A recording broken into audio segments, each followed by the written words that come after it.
Ramsès II, également connu sous le nom de Ramsès le Grand, fut l'un des pharaons les plus remarquables de l'histoire de l'Égypte ancienne. Il régna pendant la 19e dynastie égyptienne pendant environ 66 ans. Son mandat est souvent considéré comme l'un des plus longs et des plus réussis de l'histoire égyptienne. Ramsès est né en 1303 avant Jésus-Christ sous le règne de son père, le pharaon Séti Ier. Ramsès est le troisième fils de Séti Ier et de la reine Touya. Son enfance fut marquée par son rang royal et par le fait qu'il grandit dans un cadre palatial. En tant que membre de la famille royale, il reçut une vaste éducation, qui comprenait l'enseignement de la littérature, de la religion, des stratégies militaires et de l'administration. Le père de Ramsès était un pharaon actif sur le plan militaire, et il emmenait le jeune prince dans des campagnes militaires afin d'initier l'héritier à l'aspect pratique du gouvernement et du commandement militaire. Ces événements marquèrent l'approche militaire et politique future de Ramsès. À 14 ans, Ramsès II avait déjà le titre de prince héritier et avait été nommé co-régent de son père. Une procédure courante dans l'Égypte ancienne pour assurer une transition en douceur du pouvoir. À la mort de Séti Ier, vers 1290 avant Jésus-Christ, Ramsès II monta sur le trône en tant que pharaon d'Égypte. Son ascension au trône se déroula sans encombre, grâce à sa co-régence et à la solide éducation qu'il avait reçue. Le règne de Ramsès débuta vers l'âge de 25 ans. Il choisit d'établir sa capitale à Pi-Ramsès avant de la déplacer à Thèbes plus tard dans son règne. Ramsès II est surtout connu pour ses efforts de construction et de rénovation dans toute l'Égypte. Il supervisa la construction de plusieurs temples, monuments et statues, dont les célèbres temples de Luxor et de Karnak. Il était également responsable des temples d'Abou Simbel, l'un des monuments les plus emblématiques de l'Égypte ancienne. Au cours de la deuxième année de son règne, Ramsès II écrasa une invasion de groupes de pirates Chardan, également connus sous le nom de Peuple de la mer.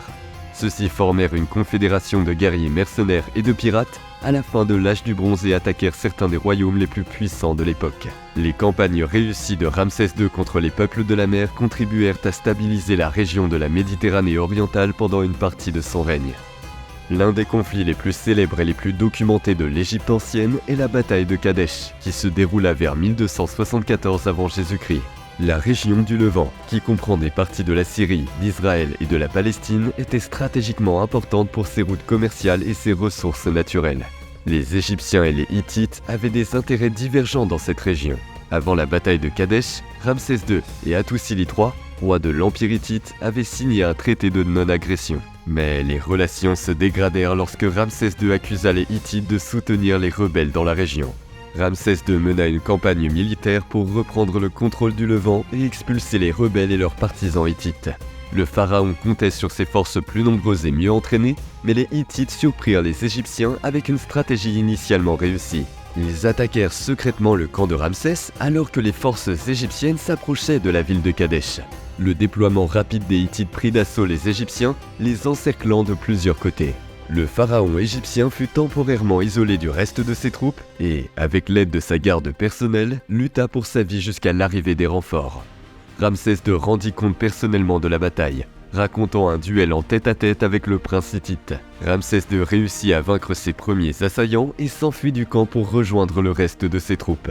Les Hittites, croyant leurs ennemis totalement vaincus, cessèrent de piller le camp égyptien et devinrent des cibles faciles pour la contre-attaque de Ramsès II.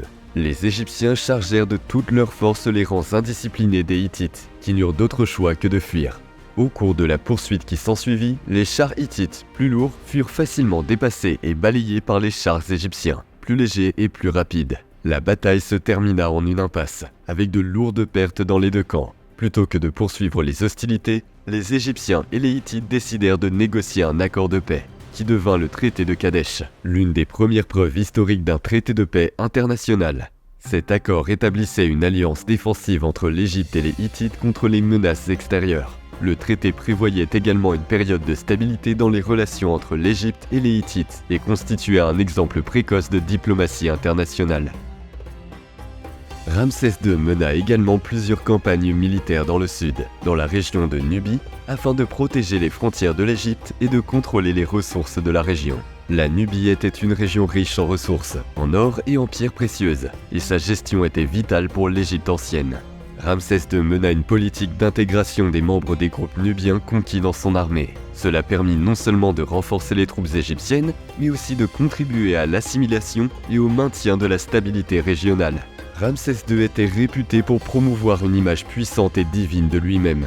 Les sculptures et les textes gravés sur des reliefs en pierre par les pharaons précédents pouvaient facilement être effacés, et leurs images et leurs mots furent donc déformés par leurs successeurs. Ramsès insista donc pour que ces sculptures soient gravées profondément dans la pierre, ce qui non seulement les rendait moins sensibles aux modifications ultérieures, mais aussi les rendait plus frappantes lorsqu'elles étaient exposées à la lumière du soleil. Ramsès eut une vie de famille bien remplie, avec plusieurs épouses et plusieurs fils et filles. Néfertari fut l'une des épouses les plus adulées et les plus influentes de Ramsès.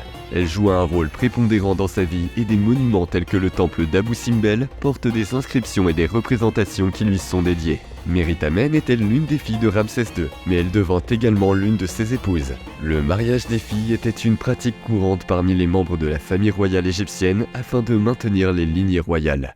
Les fêtes Sed étaient des rituels de renouvellement au cours desquels le pharaon assistait à plusieurs rites et cérémonies pour prouver sa vitalité, sa force et sa capacité à continuer à régner avec succès.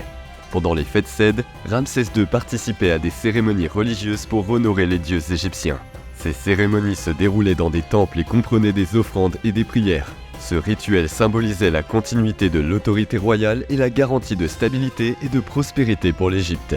Ramsès II régna pendant environ 66 ans, ce qui fait de lui l'un des pharaons ayant vécu le plus longtemps dans l'histoire de l'Égypte. Il mourut vers 1213 avant Jésus-Christ et fut enterré dans la vallée des rois, mais son corps fut déplacé à plusieurs reprises au cours des siècles.